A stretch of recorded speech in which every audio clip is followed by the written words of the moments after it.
WhatsApp గ్రూప్లో తక్షణం వచ్చేస్తుంటాయి. పల్లా సింహాచలం గారు మృతి చెందారు, వారి ఆత్మకు శాంతి చేకూర్చాలి వచ్చింది. ఇప్పుడు నిన్నంతా చూస్తుంటే ఎక్కడా కూడా దీనికి సంబంధించిన ప్రస్తావన జేఎస్పీ మీడియా వాట్సాప్ గ్రూపుల్లో ఎక్కడ లేదు. ఎవరు అఫీషియల్ ఒక్క ధూళిపాళ్ల నరేంద్ర కుమార్ గారు మాత్రం ఖండించారు టీడీపీ నుంచి. బట్ టీడీపీ హెడ్ క్వార్టర్స్ నుంచి రాలేదు ఆ ప్రకటన.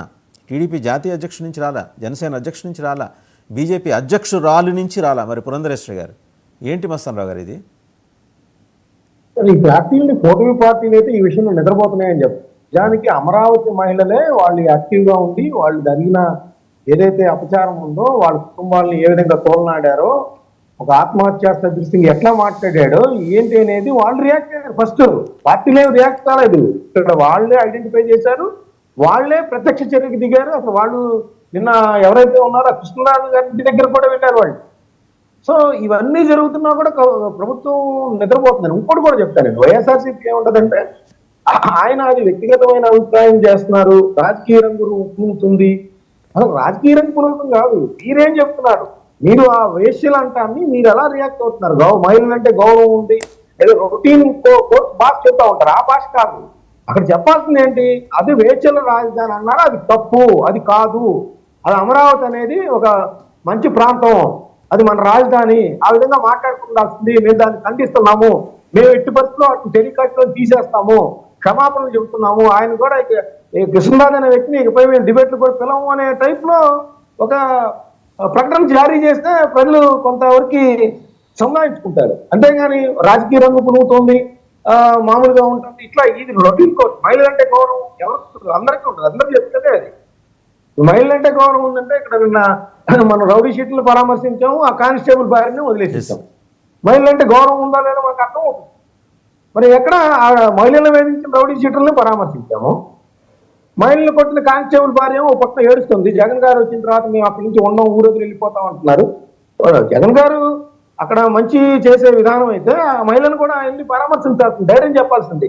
అమ్మ నీకేం లేదు, నేను ఇట్లా పోలీసులు చర్య చేశాను, కానీ నీకేమన్నా ఇబ్బంది అయితే నేను మీకు రక్షణగా ఉంటానని ఆమె కూడా చెబితే బాగుండేది.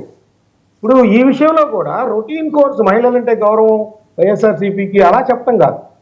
వాళ్ళు ఖచ్చితంగా కృష్ణరాజు గారికి సంబంధించి ఏం యాక్షన్ తీసుకుంటారు ఏంటి, ఆయనైతే ఖచ్చితంగా డెలిబరేట్గా ఇందాక మన శ్రీరామ్ గారు అన్నట్టు ఆయన 1-2 హెచ్చరిస్తున్నా, ఒక సెకండ్ ఆగినా కూడా మిమ్మల్ని ట్రోల్ చేస్తారేమో ఆ టైప్లో అంటున్నా కూడా లేదు, నేను చెప్పాల్సింది చెప్పాలి, వాళ్ళు ఎలా అనుకున్నారు నాకు సంబంధం లేదు, నేను చెప్తాను అనేది చెప్తున్నారండి డెలిబరేట్గా.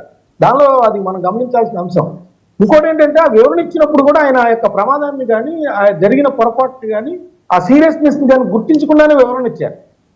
నేను అన్కండిషనల్ గా క్షమాపణ చెబుతున్నానంటే కొంతవరకు వాళ్ళు దాన్ని తీసుకుంటారు, పరిగణలోకి తీసుకుంటారు. అసలు నేను చెప్పిందే కరెక్ట్ అనే యాంగిల్లోనే ఉన్నారు ఇంకా ఆయన.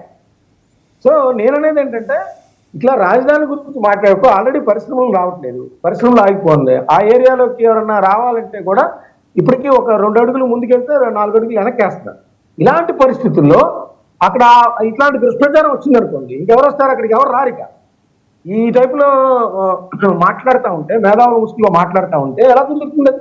ఆ వచ్చే 4 పరిశ్రమలు కూడా వెనక్కి వెళ్ళిపోయే అవకాశాలు ఉంటాయి. ఒక పక్కన మీరు అది ఎందుకు పనికిరాని ప్రాంతం అని ప్రకటిస్తూ ఉంటారు. ఆయన దీనికి కొనసాగింపు ఏంటి?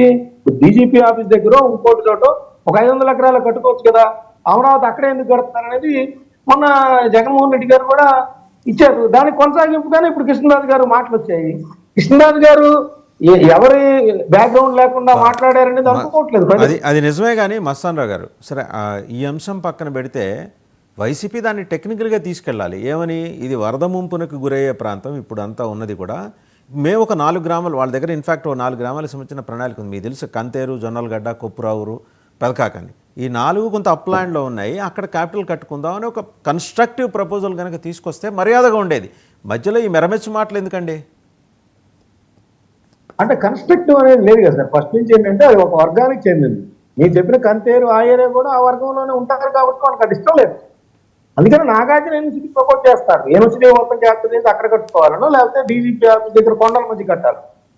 ఏంటంటే ఆ వర్గం ఎప్పుడైతే ముద్రేశారో వాళ్ళకి అమరావతి ప్రాంతం అక్కడ నిర్మించడం అనేది, అమరావతి రాజధాని నిర్మించడం అనేది ఇష్టం లేదనేది వాళ్ళు రకరకాలుగా ఇన్సైడ్ ట్రేడింగ్ అన్నారు, మునిగిపోయింది అన్నారు, శ్మశానం అన్నారు. ఏం చేసినా కూడా ఇప్పుడు ఒక 50,000 కోట్లు అక్కడ పెట్టుబడి పెడతా ఉన్నారు. నరేంద్ర మోడీ గారు ఆల్రెడీ శంకుస్థాపన చేశారు, కొనసాగిపోతా ఉన్నాయి. అన్ని నడుస్తూ ఉన్నాయి. వాటిని రేపొద్దున డెమాలిష్ చేయడానికి కూడా ప్రజావేదిక డెమాలిష్ ఈ రోజు చేయడానికి కూడా అవకాశం ఏమన్నా ఉండదు. నిర్ణయం తీసుకునే అవకాశం ఉందా తురగా శ్రీరామ్ గారు? కొమ్మినేని శ్రీనివాస్, ఎందుకంటే డిమాండ్ అయితే వస్తుంది, కొమ్మినేని శ్రీనివాసరావు గారిని, కృష్ణరాజు గారిని అరెస్ట్ చేయాలి అనే డిమాండ్ చాలా బలంగా ఉంది. తక్షణం అరెస్ట్ చేయకపోతే వాళ్ళకు కూడా వాళ్ళ మీద దాడి జరిగే ప్రమాదం కూడా ఉంది. ముందర వాళ్ళని రక్షించడానికైనా అరెస్ట్ చేయాల్సిన పరిస్థితి ఉందని అంటున్నారు. నిజమేనా? అసలు ఇప్పుడు దాకా వాళ్ళని చూడడం, వాళ్ళని రక్షించడం ఏంటండి? వాళ్ళని రక్షించడం కాదు, వాళ్ళని వదిలేయండి. జనం కోసం మేము అరెస్ట్ చేయలేము, మా చట్టాలు వీక్ గా ఉన్నాయి, లేదంటే మా రాజకీయాలు వీక్ గా ఉన్నాయి, ప్రజలకి వదిలేస్తామని చెప్పండి. మళ్ళీ వాళ్ళని రక్షించడం ఏంటి? మళ్ళీ వాళ్ళని రక్షించడం అంటే ఇంకో తప్పది. మీరన్నా శిక్షించాలి, లేదంటే ప్రజలు